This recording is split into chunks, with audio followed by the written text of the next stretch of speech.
Skill eco mart में आप सबका स्वागत है। जैसा कि थंबनेल से आपने जाना, PMKY 4.0 2025-26 की ये एक शानदार और महत्वपूर्ण अपडेट हम आपके साथ लेकर आए हैं। इस वीडियो को ध्यान से देखें क्योंकि ये वीडियो में आपको बताया जाएगा कि गवर्नमेंट ने क्या नया PMKY 4.0 में चेंजेस किया है। तो हम आपको बता दें, ये जो चेंजेस है उसका नाम है आधार अनेबल फेस ऑथेंटिकेशन सिस्टम। यानी कि अब से पहले जो PMKY में जो अटेंडेंस लगती थी वो आधार अनेबल बायोमेट्रिक सिस्टम तो था जिसको अब्बास बोला जाता है, लेकिन वो हम अंगूठे की मदद से लगाते थे। परंतु अब जो है PM विश्वकर्मा और PMKY दोनों स्कीम के अंदर आधार अनेबल फेस ऑथेंटिकेशन सिस्टम जो है वो लागू कर दिया गया है ताकि फर्जी जो अटेंडेंस थी उनको किसी तरह रोका जा सके। अब ये कैसे काम करता है? फेस रिकॉग्नाइज सिस्टम के अंदर 3 महत्वपूर्ण पॉइंट्स होते हैं जिसके अंदर आप इसको समझ लीजिए कैसे ये काम करता है। इसके 3 स्टेप है। स्टेप 1 में जो ऐप है उसके माध्यम से एक लाइव फ़ोटो कैंडिडेट की कैप्चर की जाएगी। उस लाइव फ़ोटो कैप्चर जो होगी वो आधार अनेबल जो बायोमेट्रिक जो सॉफ्टवेयर है उसके माध्यम से उस कैंडिडेट की फ़ोटो कैप्चर होगी। उसके बाद सेकंड जो स्टेप होगा मैच विद स्टोर इमेज, यानी कि जो आधार अनेबल में आधार के जो डाटाबेस में उस कैंडिडेट की जो इमेज है वो इमेज के साथ उस लाइव फ़ोटो को मैच किया जाएगा।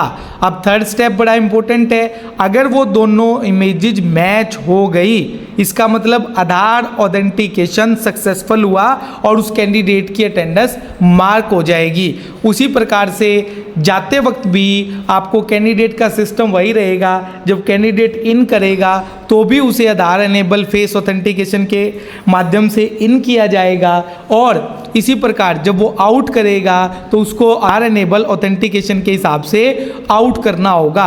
अगर वो इमेज मैच नहीं हो पाती तो कैंडिडेट के आधार कार्ड में उसकी करंट की फ़ोटो हमें अपडेट करनी पड़ेगी और जो एनरोलमेंट करते वक्त जो फ़ोटो ली जाएगी वो दोनों फ़ोटो अगर सेम हो तो ज़्यादा आसान रहेगा मैच कराते वक्त। तो इस बात का आपको विशेष रूप से ध्यान रखना है कि Aadhaar enable biometric face authentication system अब PMKY 4.0 और PM विश्वकर्मा दोनों स्कीम के लिए अनेबल कर दिया गया है, जिसका एक स्क्रीनशॉट ऑफिशियल इंस्टाग्राम पोस्ट का भी हम इस वीडियो के अंदर संलग्न कर रहे हैं ताकि हमारे द्वारा दी गई इस खबर को ऑथेंटिकेट किया जा सके। इस स्क्रीनशॉट में भी आप देख पा रहे होंगे कि साफ तौर पर लिखा हुआ है कि आधार आधारित फेस सिस्टम लागू किया गया है। अब अटेंडेंस भी स्मार्ट होगी।